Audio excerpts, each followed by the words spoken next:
بسم اللہ الرحمن الرحیم ان الدین عند اللہ الاسلام صدق اللہ العظیم۔ محترم حضرات، اسلام اللہ تبارک و تعالی کا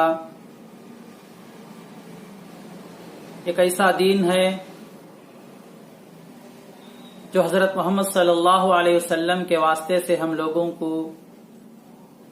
یہ دین ملا۔ یہ انسان کے زندگی گزارنے کا مکمل طریقہ اس دین کے اندر ہے، لیکن آج ہم لوگ کچھ چیزوں کو لے کر ایک مکمل دین سمجھ رہے ہیں۔ اس لیے اسلام کی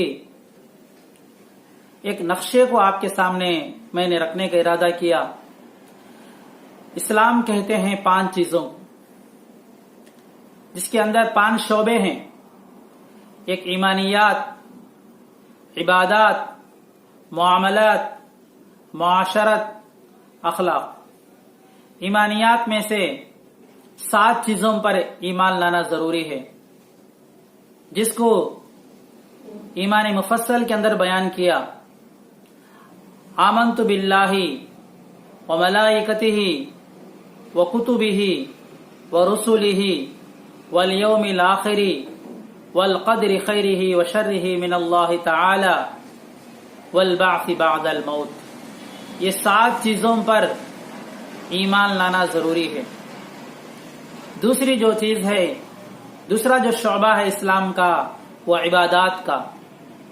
عبادات کے اندر سب سے بڑی عبادت ایمان ہے۔ نماز، روزہ، حج، زکوٰۃ اور اس کے علاوہ قربانی اور غیر مسلمین کو اسلام کی دعوت دینا اور اسلام کی حفاظت کے لیے قانونی لائن سے، جسمانی لائن سے محنت کرنا، جد و جہد کرنا، ملک و ملت کی حفاظت کے لیے کام کرنا۔ نماز ایک اسلام کی بہت محترم بالشان عبادت ہے۔ اس کے الگ الگ قسمیں ہیں، واجب ہے، فرض ہے، نفل ہے۔ اسی طرح روزہ رمضان کا فرض ہے، واجب ہے، نفل ہے۔ اسی طرح اسلام صرف اللہ کی عبادت کا نام نہیں، بلکہ غریبوں کی، سماج کی، لوگوں کی مدد کے لیے اللہ نے اسلام کے شعبوں میں سے جو عبادات کا شعبہ ہے، اس میں مالی عبادت کو بھی اللہ تعالیٰ فرض قرار دیے ہیں، اسے زکوٰۃ کہتے ہیں۔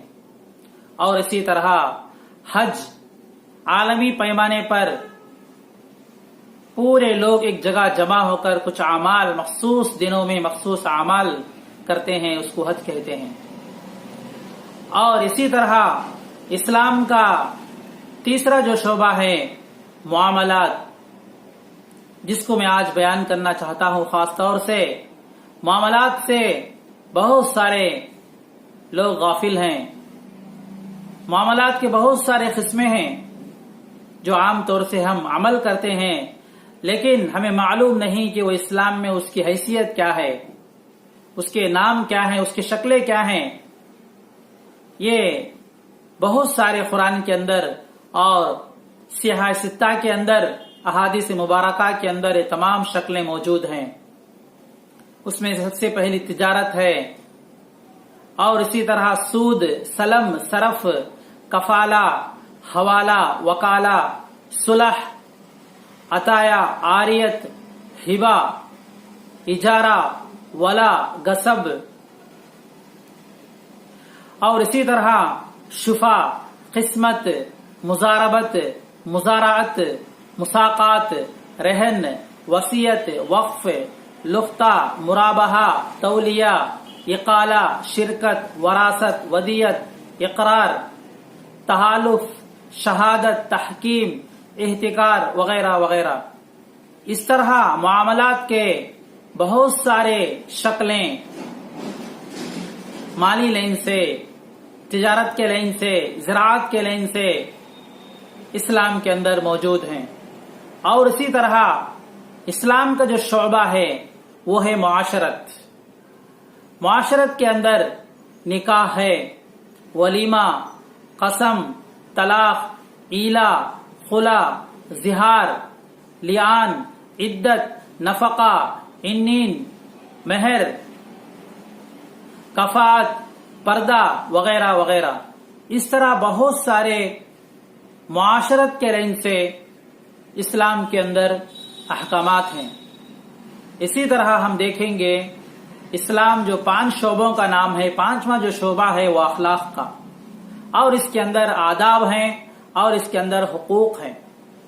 آداب کے اندر بہت سارے انسانی زندگی گزارنے کے آداب ہیں، مساجد کے آداب ہیں، کھانے اور پینے کے آداب ہیں، ناخن کاٹنے کے آداب ہیں، اور کسی کے یہاں دعوت میں جائے تو اس کے آداب ہیں، سونے کے آداب ہیں، اور اسی طرح بیت الخلاء جانے کے آداب ہیں، مجلس میں آنے کے بیٹھنے کے آداب ہیں، اور اسی طرح سفر کرنے کے آداب ہیں.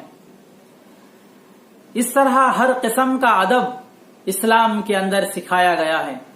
اور اسی طرح اخلاق میں کچھ حقوق ہیں، ماں باپ کے حقوق ہیں، بچوں کے حقوق ہیں، مسلمانوں کے حقوق ہیں، انسانوں کے حقوق ہیں، جانوروں کے حقوق ہیں، اور اس کے علاوہ اللہ کے بھی حقوق ہیں جس کو تقوی کہتے ہیں، اور علم ہے، انصاف ہے، اور اس کے علاوہ شرم و حیا ہے.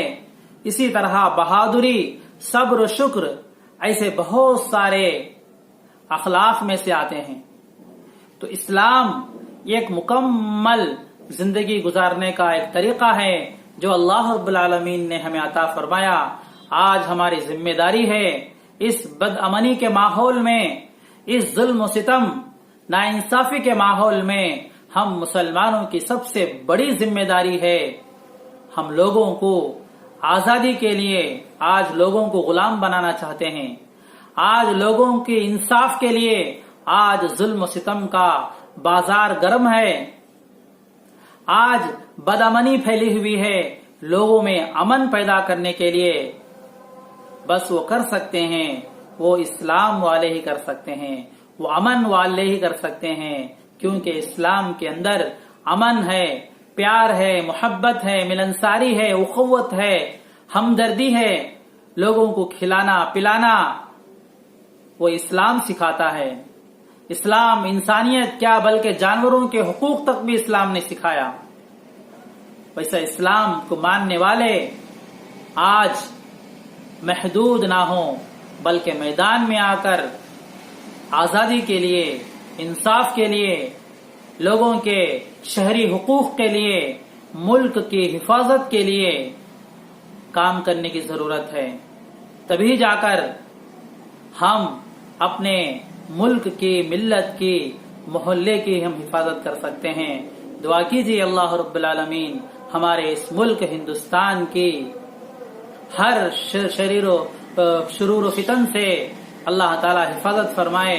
ہر ظالم و جابر کو جس طرح فرعون، قارون، حامان، شداد جیسے ظالمین کا انجام جس طرح کیا ہے، اس طرح پوری دنیا کے نگاہوں کے سامنے ان ظالمین کو برباد کرے.